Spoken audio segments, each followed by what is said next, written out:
하나님께서 영광 받으시고 또 우리에게도 신앙의 고백이 되신 줄로 믿습니다.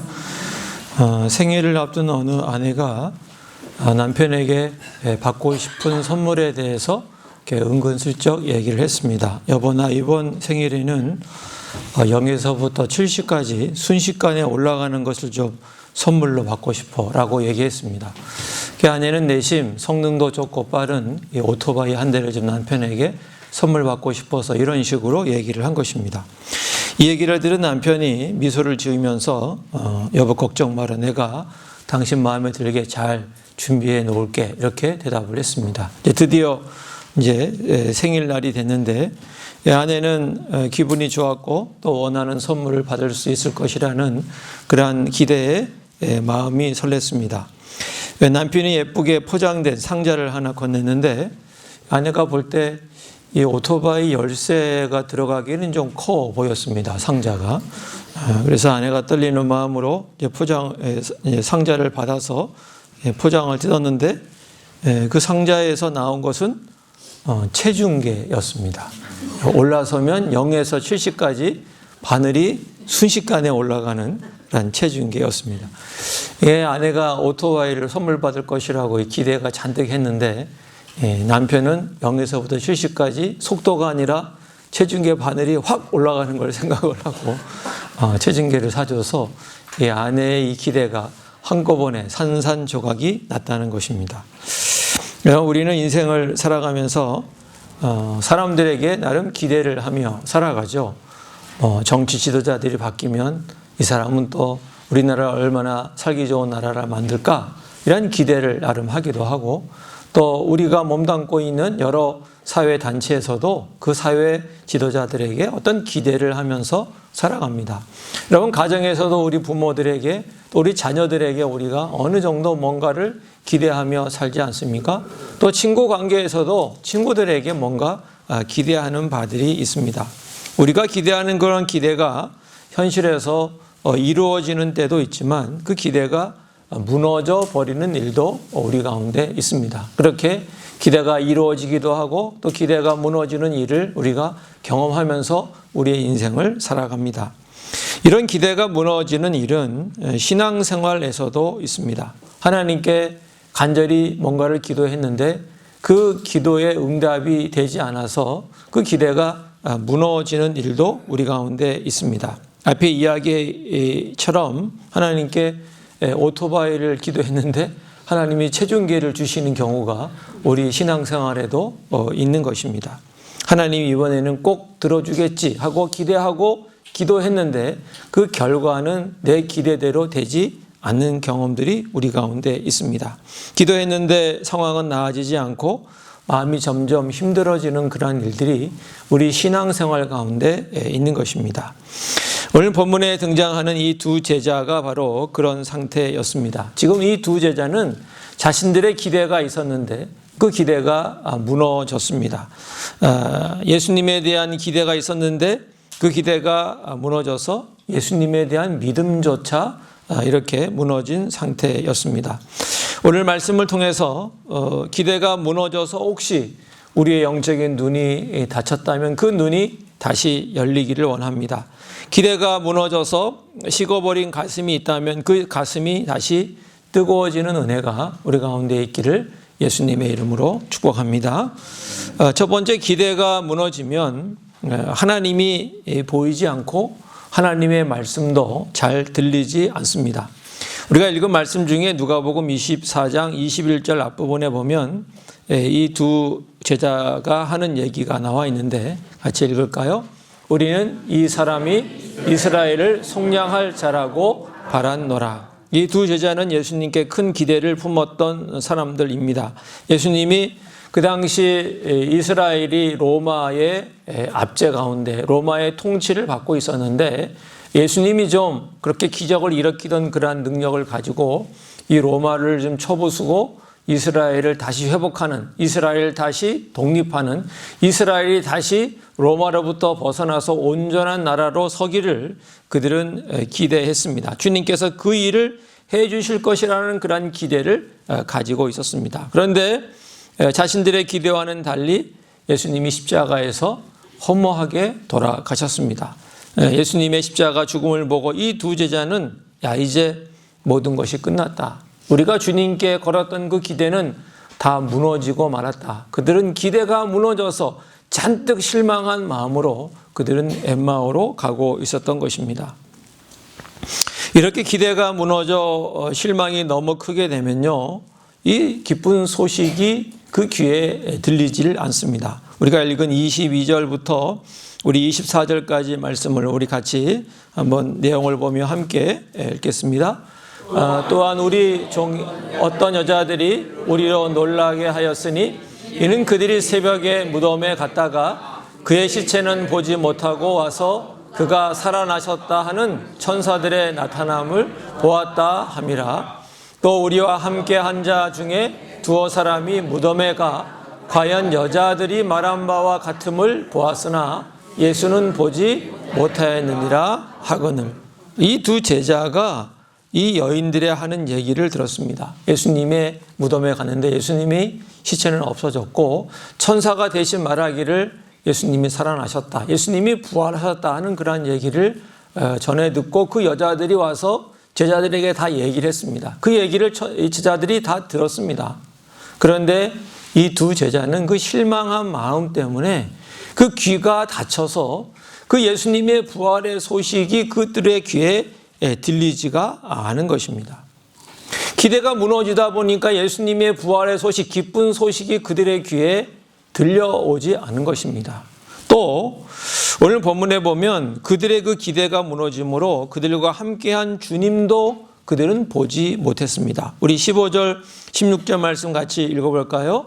그들이 서로 이야기하며 문의할 때 예수께서 가까이 이르러 그들과 동행하시나 그들의 눈이 가려져서 그인 줄 알아보지 못하거늘. 그들은 예수님이 바로 곁에 다가와 함께 걷고 계셨음에도 주님을 전혀 알아보지 못했습니다.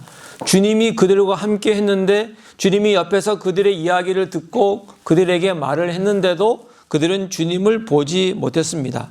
그들이 실망했기 때문에 그 실망이 오히려 그들의 눈을 가린 것입니다. 기대가 무너져 실망한 그들은 영적으로 부활의 소식도 듣지를 못했고 마음이 꺾여버린 그들은 예수님이 계셨음에도 예수님을 보지 못한 것입니다. 여러분, 우리의 기대와 뜻이 무너지면 영적인 눈이 어두워지고 영적인 귀가 어두워지는 것입니다. 말씀하시는 하나님, 나와 동행하시는 하나님이 들리지 않고 그분이 보이지 않게 되는 것입니다. 사랑하는 성도 여러분, 혹시 우리도 신앙생활 하는 가운데 하나님에 대한 기대가 무너져 버린 적이 있습니까? 간절히 기도했는데 내 기도대로 하나님이 들어주시 않으셔서 그 마음이 닫혀버린 적이 혹시 있으십니까? 이런 영적인 침체에 빠지면 말씀이 들려와도 그 말씀이 내 귀에 들어오질 않습니다. 기도를 해도 입이 안 열립니다. 찬양을 해도 가슴이 움직이질 않습니다. 예배 자리에 나와 앉아 있어도 가슴에 기쁨이 없고 평안도 없고 그리고 감동도 없는 것입니다. 여러분, 하나님이 없는 것이 아닙니다. 하나님이 침묵하는 것이 아닙니다. 내 낙심이 너무 커서 하나님이 보이지 않고 하나님이 하시는 말씀이 귀에 들어오지 않고 들리지 않는 것입니다. 여러분, 그러나 내 기대가 무너진 절망의 순간에도 주님께서는 여전히 우리에게 말씀하시고 우리와 동행하십니다. 내가 절망의 길을 걷고 있는 그 순간에도 주님께서는 나와 함께 하시고 내게 말씀하신다는 것을 꼭 믿으시기를 예수님의 이름으로 축복합니다. 두 번째, 예수님은 오늘 본문에 보면 말씀과 성천으로 그들에게 다가가셔서 그들을 천천히 그러나 완전하게 회복시키십니다. 우리 26절, 27절 말씀 우리 같이 읽어볼까요? 그리스도가 이런 고난을 받고 자기의 영광에 들어가야 할 것이 아니냐 하시고 이에 모세와 모든 선지자의 글로 시작하여 모든 성경에 쓴 바 자기에 관한 것을 자세히 설명하시니라. 실망하여 엠마오로 가는 제자들에게 예수님은 나타나셔서 그들에게 하나님의 말씀을 들려주셨습니다. 얘들아, 고난이 끝이 아니라 고난을 통과해서 영광이 온다 하는 것을 그들에게 말씀해 주었습니다. 너희들이 지금 예수님이 십자가에 달린 것 때문에 실망하여 너희들이 엠마오로 가고 있지만 주님께서 그 십자가를 통해서 영광으로 나타나실 것이고 너희들까지 그 영광의 자리에 이를 것을 예수님께서 말씀을 통해 풀어주신 것입니다. 여러분, 그런데 여기에서 우리가 좀 중요하게 주목할 부분이 있는데 제자들은 이러한 주님의 이러한 말씀을 듣고 단번에 주님을 알아보거나 그 주님의 말씀을 깨달은 것이 아니라는 것입니다. 오늘 주님께서 우리 25절 뒷부분에 보면 마음에 더디 믿는 자들이여 라고 말씀한 것처럼 제자들은 주님께서 함께하고 주님께서 말씀을 했음에도 불구하고 그것을 한 번에 알아듣고 깨달은 것이 아니라 그 과정들이 필요했고 더디 믿고 그 천천히 갔다고 하는 것입니다. 처음에 이들은 하나님의 말씀을 들었지만 그것이 귀에 들어오지도 않았고 이해가 안 되었을 것입니다. 그런데 말씀을 계속 들으면서 조금씩 굳은 마음이 녹아내리게 되었고 나중에는 그 마음이 뜨거워지는 역사가 있게 된 것입니다. 그리고 결정적인 순간이 오게 되죠. 예수님이 떡을 떼어주실 때 드디어 제자들의 눈이 밝아지게 되었습니다. 우리 30절 31절 말씀 같이 읽겠습니다. 그들과 함께 떡을 가지사 축사하시고 떼어 그들에게 주시니 그들의 눈이 밝아져 그인 줄 알아보더니 예수는 그들에게 보이지 아니하시는지라. 여기에 예수님이 이제 떡을 가지시고 오늘날 우리로 얘기하면 성찬식을 행하셨는데 이 성찬식의 의미가 뭡니까? 예수님께서 내가 너희들을 사랑하여 십자가에 죽는다 하는 그 얘기를 하는 것이죠. 내가 너희들을 내 몸과 피를 흘려 너희들을 사랑한다는 것을 말이 아니라 아예 성찬, 떡을 떼는 걸 통해서 그들에게 보여주신 것입니다. 그럴 때 그들의 눈이 밝아졌다고 되어 있는데 이 눈이 밝아졌다고 하는 것은요, 이 수동태입니다. 제자들이 스스로 눈이 떠진 것이 아니라 하나님께서 그들에게 은혜를 베푸셔서 그들의 눈을 띄워주셨다. 그들의 눈을 밝게 해주셨다. 그래서 그들이 예수님을 알아보게 되었다 하는 얘기입니다.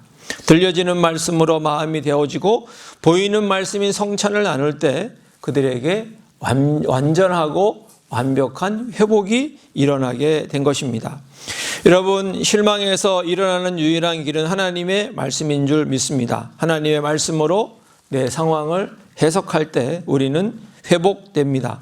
변화는 한순간의 마술처럼 오지 않지만 말씀 가운데서 서서히 천천히 그러나 확실하고 분명하게 완벽하게 일어나는 것입니다. 사랑하는 성도 여러분, 혹시 하나님에 대한 기대가 무너져 말씀을 들어도 나는 아무 변화가 없어요, 기도해도 내 마음은 그대로예요 라고 하시는 분이 계십니까? 여러분, 그럴 수 있습니다. 그러나 중요한 것이 이것입니다. 계속 말씀을 들어야 합니다. 계속 기도의 자리에서 하나님께 기도해야 합니다. 예배의 자리를 계속 지켜야 합니다. 하나님을 바라보고 기도하고 하나님과 소통해야 합니다. 도망가는 것이 아니라 늘 주님께 나와서 말씀을 듣고 기도하고 찬송하고 주님께 나아가야 하는 것입니다. 여러분, 하나님은 오늘도 우리에게 말씀하시는 줄 믿습니다. 오늘 말씀을 통해서 선포되는 말씀을 통해서 여러분의 눈이 떠지고 귀가 열리고 가슴이 뜨거워지는 역사가 있기를 원합니다. 우리 시편 119편 18절에 보면 이런 말씀이 있죠. 같이 읽을까요?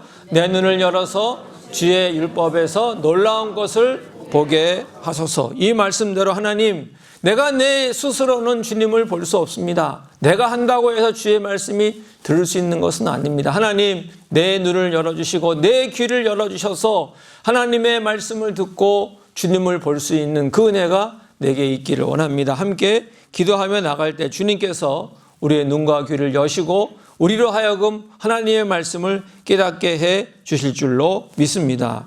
그래서 우리 32절의 이 제자들의 고백처럼 우리 32절의 고백을 같이 읽을까요?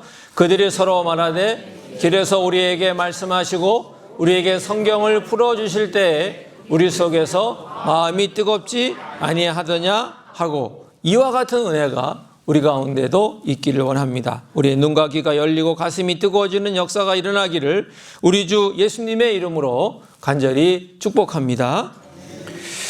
세 번째, 은혜를 경험하면 잃어버린 사명의 자리로 방향을 바꿉니다. 우리 마지막 부분 33절 말씀 우리 다 같이 함께 읽겠습니다. 곧 그때로 일어나 예루살렘에 돌아가 보니 11 제자 및 그들과 함께한 자들이 모여 있어. 눈과 귀가 열려서 예수님을 만난 제자들은 어떻게 합니까? 가만히 있지 않고 곧 그때로 일어났습니다. 일어나서 그들은 예루살렘으로 돌아갔습니다.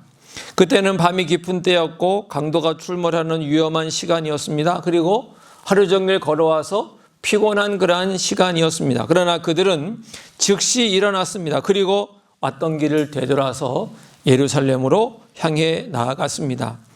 여러분, 엠마오는 어떤 곳입니까?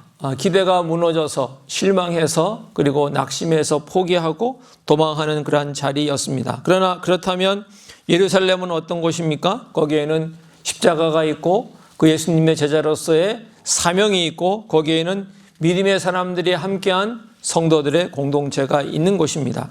여러분, 주님을 만나면 이제는 우리의 인생이 180도로 바뀌게 되는 것입니다. 참된 은혜를 경험한 사람은 도망가지 않습니다. 도피처에 머물러 있지 않습니다. 주님의 은혜를 만나면, 예수님을 만나면 내가 있어야 할 그 자리로 돌아가고 싶은 마음이 생기는 것입니다. 사랑하는 성도 여러분, 지금 우리의 발걸음은 어디로 향하고 있습니까? 기대가 무너져 실망하여 엠마오로 가고 있습니까? 아니면 사명과 기쁨의 예루살렘을 향하고 있습니까? 기대가 무너졌다는 이유로 직분을 내려놓고 기도한 대로 이루어지지 않았다고 이제는 기도의 자리를 피하고 엠마오로 도망치고 계시진 않습니까? 여러분, 이사야서 6장 8절에 보면 이런 말씀이 있습니다. 같이 읽을까요? 내가 이르되 내가 여기 있나이다 나를 보내소서 하였더라. 이사야는 하나님을 만나고 나서 주님께 보내달라, 그 사명의 길로 나아가는 모습을 볼 수가 있습니다. 이제 우리가 주님을 만나고 다시 일어서기를 원합니다. 주님을 만나고 다시 회복되기를 원합니다. 돌아갈 힘을 가지고 나가기를 원합니다. 실망에서 사명으로, 포기에서 헌신으로, 도피에서 공동체로 방향을 돌이킬 수 있기를 원합니다. 주님이 부르신 우리의 예루살렘으로, 기도와 헌신의 자리로, 섬김과 봉사의 자리로 돌아갈 수 있는 저와 여러분 모두가 되시기를 예수님의 이름으로 간절히 축복합니다. 아도니람 저드슨이라는 그 선교사님의 이야기입니다. 이제 미얀마에 복음을 전하러 이분이 24살 아주 젊은 나이에 갔습니다. 아주 불타는 사명감으로 미얀마를 복음화시키겠다, 거기에 주 예수의 복음을 증거하겠다는 그러한 마음으로 그 젊은 나이에 그곳으로 떠났습니다. 그런데 그 자신의 기도와 기대와 그리고 그들을 복음화하겠다는 그러한 꿈과는 달리 그곳에 가서 이 선교사님은 너무나 큰 박해를 받게 됩니다. 스파이라고 하는 그 오해를 받게 돼서 감옥에 갇히게 되고 거기서 수많은 고문을 당하게 됩니다. 복음을 전하러 갔는데 옥에 갇혀 고문을 당하게 되었고 그 일로 뒷바라지를 하던 아내 그리고 어린 딸마저 풍토병으로 세상을 떠나고 말았습니다. 선교사였지만 주님의 부름을 받은 목회자이기도 했지만 그런 너무나 큰 실망을 하게 되었습니다. 하나님께 기도하고 기대하고 사명을 가지고 나갔는데 그 기대와 기도와는 달리 감옥에 갇혀 힘든 시간들을 보내고 그 시간 가운데서 가족들을 잃는 그러한 아픔을 잃고 그런 하나님에 대한 기대가 완전히 무너져서 그런 이제 감옥에 나온 다음에 그 정글로 들어갔다고 합니다. 모든 선교 사역을 접고 정글 가운데 작은 오두막을 짓고 그 옆에 무덤을 파놓고 죽을 날을 기다리고 앉아 있었다고 합니다. 주님, 나를 죽여주세요. 난 죽으면 여기 묻혀 죽겠습니다. 내가 더 이상 무슨 선교를 하고 무슨 복음을 전하겠습니까? 나 이제 더 이상 하나님의 일을 하지 않겠습니까? 않겠습니다라고 거기에 있었다고 합니다. 그런데 하나님은 정글 깊은 가운데 그렇게 웅크리고 있는 그를 포기하지 않으셨습니다. 동료 다른 선교사들을 보내서 그와 교제하게 하고 계속 그의 귀에 하나님의 말씀을 읽어주어서 그 말씀을 들을 수 있도록 하였다고 합니다. 처음에는 아무 반응이 없던 그가 들려지는 말씀에 조금 귀를 열기 시작했고 그 말씀이 다시 그의 마음에 들어오기 시작했습니다. 마침내 성령께서 그의 닫힌 눈을 열어주셨을 때 자신을 버리신 줄 알았던 하나님이 그 막막한 정글 한가운 오두막에서도 하나님께서 함께하고 계셨다는 것을 그가 깨닫고 알게 되었다는 것입니다. 눈이 열린 이 저드슨 선교사는 그 다음에 즉시 그 자리에서 일어났고 이제는 다시 선교 사역으로 달려나갔습니다. 그래서 미얀마 성경을 완역해서 창세기부터 요한계시록까지 그 하나님의 말씀을 미얀마 말로 평생을 다해 번역을 해서 미얀마 복음화의 밑거름이 되는 위대한 그 사역의 일을 감당했다는 것입니다. 사랑하는 성도 여러분, 오늘 말씀의 핵심은 이것입니다. 하나님에 대한 우리의 기대가 무너졌다고 해서 우리 인생이 끝난 것은 아닙니다. 하나님은 실망하여 주저앉은 우리를 절대 포기하지 않으십니다. 주님께서는 우리를 떠나지 않으십니다. 어떻게 보면 한순간도 주님께서는 우리를 떠나지 아니하시고 우리와 함께 해주십니다. 단지 우리가 주님이 함께 하심을 느끼지 못했을 뿐인 것입니다. 우리가 가장 힘들었던 그 순간에 우리의 마음을 몰라줘 홀로 울었던 그 밤에 우리의 하나님에 대한 기대가 무너졌을 때 주님 나를 버리신 것은 아닙니까? 라고 원망했던 그 순간에도 주님께서는 곁에서 눈물을 흘리시며 우리와 함께 계시면서 우리에게 말씀하십니다. 나는 한 번도 너를 떠난 적이 없다라고 말씀하십니다. 오늘 예배 가운데 다시 우리의 하나님의 말씀이 우리 가운데 들리기를 축복합니다. 식었던 마음이 다시 뜨거워지기를 축복합니다. 보이지 않던 예수님이 다시 선명하게 보이기를 축복합니다. 이제 우리가 해야 할 일은 돌아가는 것입니다. 주님께서 원하시는 그 자리로 다시 돌아가는 것입니다. 오늘 도망치던 엠마오를 떠나 다시 주님이 부르신 예루살렘으로 돌아간 제자들처럼 우리의 일터, 우리의 가정, 또 교회의 그 사명의 자리, 섬김과 봉사 자리로 힘차게 걸어갈 수 있는 저와 여러분 모두가 되시기를 우리 주 예수님의 이름으로 간절히 축복합니다. 기도하겠습니다. 하나님 아버지, 예수님에 대한 기대가 꺾인 두 제자가 실망을 해서 그들은 엠마오로 갔습니다. 주님이 함께했지만 알지 못했고 부활의 소식을 들었지만 그들의 귀는 막혀 있었습니다. 그러나 주님께서 말씀으로 풀어주시고 또 보여주는 말씀 성찬으로 그들과 함께 했을 때 하나님이 그들의 눈을 또 뜨게 하여 주셨을 때 그들의 눈이 열려져서 밝아져서 주님을 알아보게 되었고 말씀을 깨닫게 되었고 그들은 다시 사명의 길 예루살렘으로 돌아갔습니다. 하나님, 우리가 신앙생활 하면서 때로 하나님 아버지 주님에 대한 기대가 무너지고 사람들에 대한 기대가 무너져서 혹시 실망하고 낙담했던 때가 주님 있습니까? 그리함으로 예배에 나와도 말씀을 읽어도 기도를 해도 우리에게 어떤 감동도 기쁨도 아무것도 없는 그런 때가 혹시 있습니까? 하나님, 다시 우리가 회복되기를 원합니다. 끝까지 포기하지 아니하시고 언제나 우리와 함께 하시고 말씀으로 우리에게 역사하시는 그 주님의 그 마음을 우리가 알게 하시고 다시 말씀이 들려지고 다시 하나님이 보여지고 우리와 동행하시는 하나님을 깨달을 수 있는 귀한 축복이 우리 가운데 있게 하여 주시옵소서. 그리하여 하나님, 우리 심령의 가슴이 다시 뜨거워지는 회복이 있게 하시고 기쁨이 회복되는 역사가 있게 하시고 평강이 회복되는 역사가 우리 가운데 있게 하여 주시옵소서. 다시 주님이 원하는 그 길로 가서 섬김과 봉사, 헌신, 사명의 길로 나가서 하나님께 영광 돌릴 수 있는 복된 삶을 살아가는 저희 모두가 다 되게 하여 주시옵소서. 예수님의 이름으로 기도하옵나이다. 아멘.